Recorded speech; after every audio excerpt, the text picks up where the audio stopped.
Hello દોસ્તો, કેમ છો? તો સ્વાગત છે આપણા નવા વિડીયોમાં. તો આજના વિડીયોમાં આપણે વાત કરીશું કે પીવાયક્યુ કેવી રીતે કરવા જોઈએ, બરાબર, અને કયા પેપર સેટ લેવા જોઈએ, બરાબર. વારંવાર બધાના ક્વેશ્ચન આવતા હતા કે કયા પેપર સેટ લેવા જોઈએ, પ્રેક્ટિસ ક્યાંથી કરવી જોઈએ. તો એની વાત કરીશું. તો વિડીયોમાં લાસ્ટ સુધી બન્યા રહેજો તો આખું આઈડિયા આવી જશે તમને કે કેવી રીતે તૈયારી કરવી જોઈએ. તો ચલો વિડીયો ચાલુ કરીએ. જો એક વસ્તુ યાદ રાખજો, જ્યારે પણ આપણે તૈયારી થઈ ગઈ હોય, બરાબર, પછી આપણે પેપર સેટ લાવવા જોઈએ, બરાબર. તો હું તમને સજેશન કરીશ કે વેબ સંકુલનું બેસ્ટ છે, બરાબર. પછી યુવાનું પણ આવી ગયું છે, તો યુવાનું પણ સારું છે. અને તમે સાવન સરનું લઈ શકો છો, કોઈ બીનું લઈ શકો છો, બરાબર. પેપર સેટ એક એવી વસ્તુ છે કે એક્ઝામમાં બેઠા બેઠા ક્વેશ્ચનો પૂછાવાના નથી.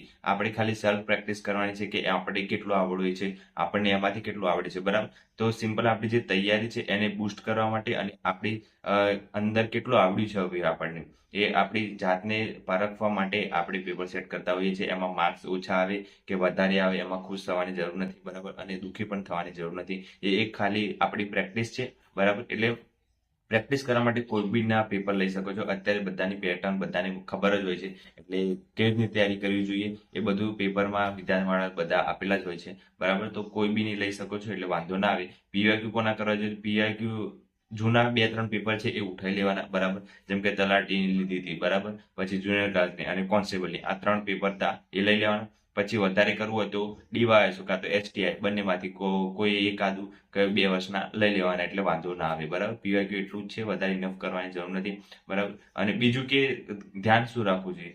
પેપર સોલ્યુશન કરો છો તો એકવાર મોઢે તમારે આખું પેપર છે 200 માર્ક્સનું, જો કોન્સ્ટેબલ તૈયારી કરો છો તો એ મોઢે તમે એકવાર લખો એના જવાબ, બરાબર. ક્યાંય જોવાના જરૂર નથી. અને ટાઈમ પ્રમાણે લખો. જેમ કે 3 કલાકની બેસાશો તો 3 કલાકમાં આપણે પેપર સોલ્વ કેવી રીતે કરવું એ બધું આપણે જાતે જ કરવાનું. જેમ એક્ઝામ હોલમાં બેઠા એ પ્રમાણે જ પ્રેક્ટિસ કરવાની. એટલે આપણને શું કે એક્ઝામ વખતે કોઈ પ્રોબ્લેમ ના થાય અને આપણે ઓછા ટાઈમમાં આપણું પેપર છે એ સોલ્વ થઈ જાય. કેટલા ઈ કરવા એ પણ એ જ્યારે પ્રેક્ટિસ કરો છો ઘરે બેસીને એ પણ ટ્રાય કરવાનું. કેમ કે એ પણ ખાસ જરૂરી છે કે આપણે ઈ કેટલા કરવા, કેટલા આપણે છોડવા જોઈએ, બરાબર, એક્ઝામમાં. કેમ કે 200માંથી 200 ટીક તો કરવા નથી. જો બધું ટીક કરવા જશો તો અડધા તો અમુકને રહી પણ જશે, અમુકને ઈ કરવાના રહી જશે, બરાબર, અને માઇનસ પણ થઈ જશે. એટલે જેટલા આવડે છે એટલા જ કરવાના.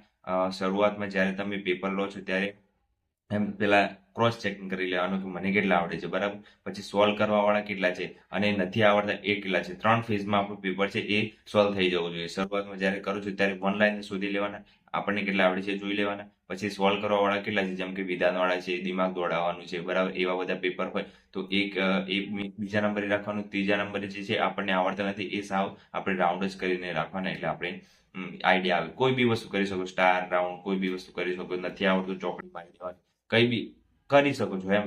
એટલે એટલું ધ્યાન રાખવાનું કે આપણે પેપરમાં શું શું કરવું જોઈએ. બીજું કે પીવાયક્યુ શું શું કરવા જોઈએ તો એની વાત કરીશું.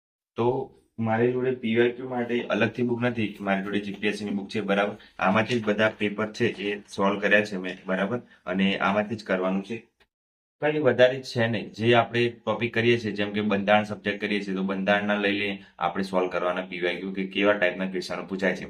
ઇતિહાસ કરો છો તો ઇતિહાસના ક્વેશ્ચનો લઈ અને પછી એના સોલ્વ કરવાના. તો એ રીતના અલગ અલગ અલગ બધા સોલ્વ કરવાના. એટલે આપણને આઈડિયા આવી જાય કે કયા સબ્જેક્ટમાં કેવા પૂછાય છે ક્વેશ્ચનો અને કેવી રીતનું છે. બાકી અલગથી જેમ કે અલગથી કોઈ પીવાયક્યુ બનાવી છે આખી આખી એવી કોઈ કરવાની જરૂર નથી. પર્ટિક્યુલર કોઈ બી આપણે કોઈ એક્ઝામ જૂની હોય એની લઈને પણ ચાલે તો વાંધો આવે નહીં. જેમાં વિધાન ટાઈપના ક્વેશ્ચન હોય, જેમાં ડીવાયસ હોય, એસટીઆર હોય, એ બધા, બરાબર. એટલે વાંધો ના આવે. બાકી તો અલગથી લાવવાની જરૂર નથી. જો તમારી જોડે ના હોય તો કોઈ ટેન્શન લેવાની જરૂર નથી. ઓનલાઈન આપણી પીડીએફ છે એ મળી જ જાય છે. અને અગાઉ આપણે ટેલિગ્રામમાં મેં બધા પેપરો મૂકી જે હતા તલાટી, જુનિયર ક્લાર્ક, કોન્સ્ટેબલના, એ કરો, વાંધો ના આવે, બરાબર.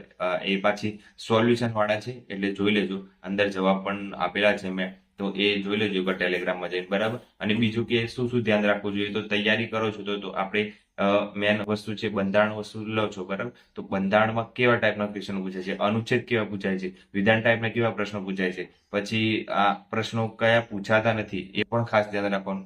કરો કેટલું છે એ ઇમ્પોર્ટન્ટ નથી, પણ કેટલું નથી પૂછાતું એ તમને આઈડિયા આવડી જાય તો 100% તમારે વાંધો ના આવે. એટલે સિલેબસ આપણે જોઈને લેવાનું, બરાબર. આપણે જે સિલેબસ એ પ્રમાણે ફોલો કરતું રહેવાનું કે કયા સબ્જેક્ટ કયા કયા કરવાના છે અને એમાંથી કયા ટોપિક આપણે સ્કીપ કરવા જોઈએ. કેમ કે અમુક છે એ લેન્ધી છે અને આપણને યાદ ના રહે એવા હોય તો આપણે એ કરવાનું નહીં અને બીજું જે આવડતું હોય એ કરવાનું, બરાબર. સમય ઓછો છે એટલા માટે. તો શરૂઆત કરો છો કે હવે પૂરું થવા આવ્યું છે તો પેપર સેટ લાવી દેજો. મારે પણ લાવવાના છે તો 1-2 દિવસમાં હું લાવી દઈશ, બરાબર. મારા ખ્યાલથી હું વેબ સંકુલના લાવીશ, કેમ કે એમાં વાંધો આવે એવું નથી, કેમ કે પ્રેક્ટિસ કરવા માટે જરૂરી છે. કોઈ બીનું લાવો, હું એવું નથી કહેતો વેબ સંકુલનું જ લાવો. તમને જે યોગ્ય લાગે એ લાવી શકો છો. શોપ પર જઈ અને ઓનલાઈન મંગાવો તો ઓનલાઈન, બરાબર. કોઈ બી વસ્તુમાંથી લાવી દો અને પ્રેક્ટિસ કરી દો. સમય ઓછો છે એટલા માટે, બરાબર. તો દરરોજનું દરરોજ કરશો તો વાંધો નહીં આવે. રોજ એક પેપર સોલ્વ કરવાનું, 200 માર્ક્સનું છે. રોજ એક પેપર સોલ્વ કરશો એટલે વાંધો નહીં આવે, કેમ કે 200 માર્ક્સનું છે, બરાબર. અને આપણે 3 કલાક આપવાના છે. કદાચ જો તૈયારી બાકી હોય તો ના લાવતા, બરાબર. કેમ કે તૈયારી બાકી હોય અને પેપર સોલ્વ કરવા જશો તો કોઈ મેળ નહીં પડે. જો તૈયારી થઈ ગઈ હોય અને પછી પેપર સોલ્વ કરો તો વાંધો નહીં આવે. પેપર સોલ્વ કેમ કરવા?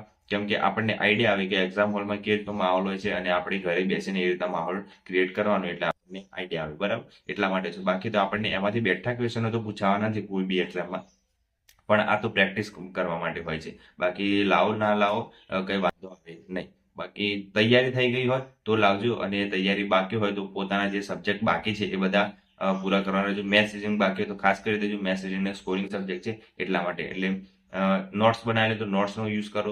મારી જોડે નોટ્સ છે તો નેક્સ્ટ વિડીયો આપણે મારી જે નોટ્સ બનાવેલી છે બધી એના ઉપર લાવીશું, બરાબર. તો તમને ખ્યાલ આવે કે નોટ્સ કેટલી યુઝફુલ છે, બરાબર. નોટ્સ કેવી રીતે વાંચવી જોઈએ હવે અને છેલ્લા ટાઈમમાં શું શું કરવું જોઈએ એનો વિડીયો આપણે નેક્સ્ટ વિડીયોમાં લેતા આવીશું. તો નેક્સ્ટ વિડીયો ખાસ જોજો, બરાબર. તો આજ માટે આટલું રાખીએ અને ચેનલ પર નવા છે સબસ્ક્રાઈબ કરી દેજો. જય હિન્દ, જય ભારત.